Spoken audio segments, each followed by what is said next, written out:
আমি অমিত। আমার বয়স ৩০ ছুঁই ছুঁই। এই শহরে কাঁচ আর কংক্রিটের জঙ্গলে আমার জীবনটা খুব দ্রুত চলে।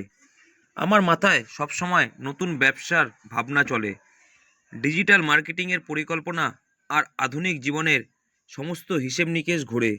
আমি জানি এখানকার বাজার কিভাবে কাজ করে, ঝুঁকি কোথায় আর সুযোগ কোথায়।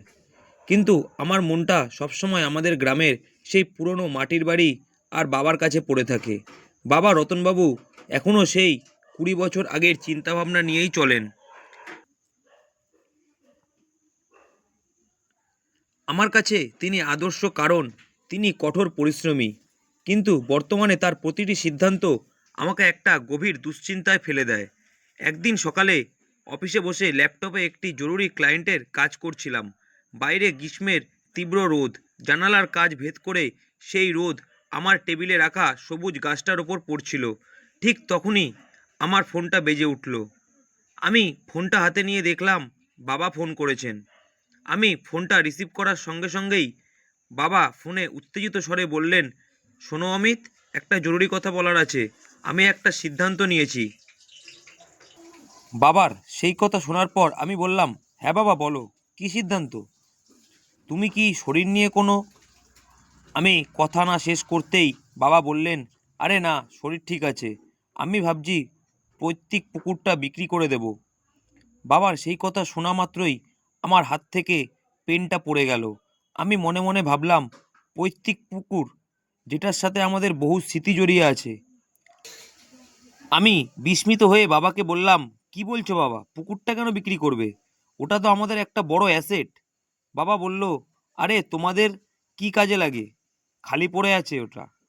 আমি ঠিক করেছি ওটা বিক্রি করে যে টাকা পাবো সেই টাকা দিয়ে গ্রামের হাটের পাশে একটা সার আর কীটনাশকের দোকান দেব। আমি ল্যাপটপ বন্ধ করে দিলাম। আমার মাথা গরম হয়ে গেল। সার ও কীটনাশকের ব্যবসা এখন কতটা ঝুঁকিপূর্ণ। অনলাইন সাপ্লাই চেইন কিভাবে স্থানীয় ব্যবসাকে শেষ করে দিচ্ছে, এইসব চিন্তা আমার মাথায় ভিড় করে এলো। পরের দিন সকালেই আমি টিকিট কেটে গ্রামে চলে এলাম। বাড়ির পেছনের আম গাছটার নিচে বিকালবেলা বাবা মা বসেছিলেন। মা আমাকে দেখে খুশি হলেও বাবার মুখে সেই পুরনো কর্তৃত্বের ছাপ। আমাদের বাড়িতে যে বসার জায়গাটি ছিল সেখানে গিয়ে আমি বসলাম। কাঠের চেয়ারগুলো এখনও ঠিক তেমনই আছে, যেমন 10 বছর আগে ছিল, কিন্তু বাইরের পৃথিবীতে কত কিছু পাল্টে গেছে। আমি বাবাকে শান্তভাবে বোঝাতে শুরু করলাম। আমি বাবাকে বললাম, বাবা দেখো, পুকুরটা আমাদের একটা সম্পদ। এখন বিক্রি করলে যে দাম পাবো, 10 বছর পরে তার দাম আরও 3 গুণ বাড়বে। আর সার কীটনাশকের ব্যবসায় এখন প্রচুর ঝুঁকি।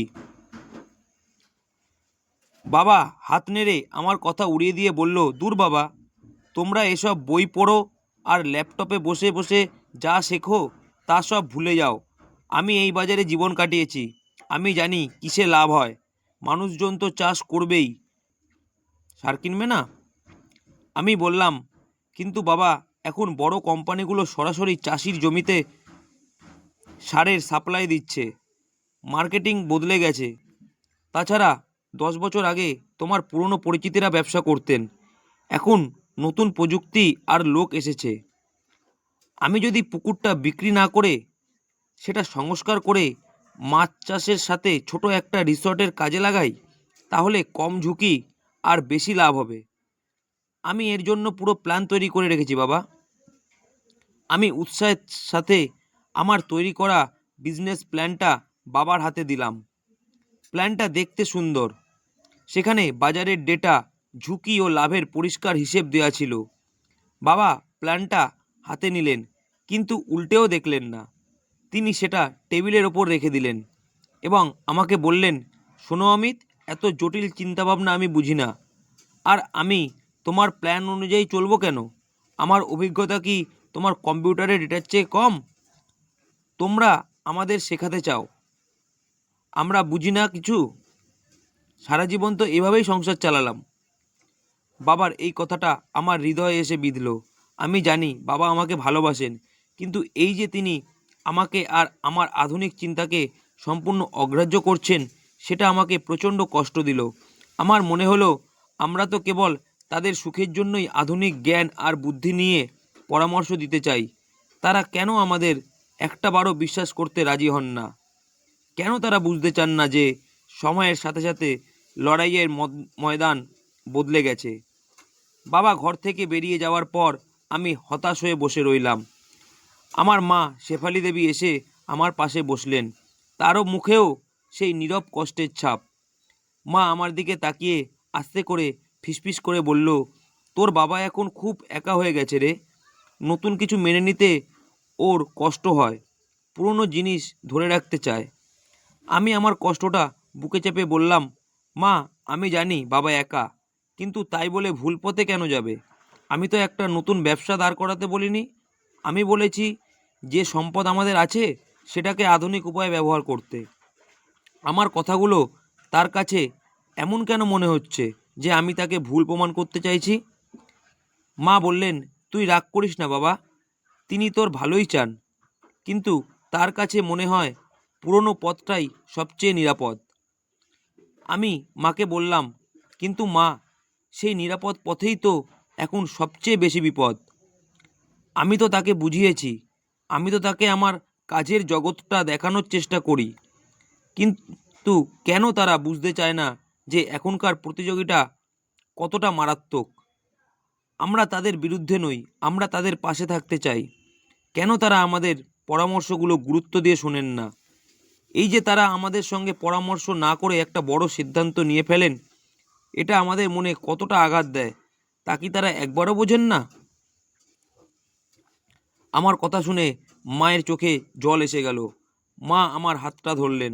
মা বললেন, আমি তোর সব কথা তোর বাবাকে বোঝাবো, তুই রাগ করিস না বাবা। কিন্তু আমি জানতাম মাও বাবার কাছে খুব অসহায়। এই নীরব অব্যক্ত হতাশাটা আমার ভেতরে জমে রইল। পরের দিন সকালে আমাদের ঘরের পরিবেশ ছিল তখনও থমথমে। আমি আর বাবা কেউ কারো সাথে সরাসরি কথা বলছিলাম না। প্রকৃতির সেই স্নিগ্ধতা, ভোরের পাখির কিচিরমিচির সবই যেন আমার ভেতরের এই সংঘাতের কাছে ম্লান হয়ে গেছিল।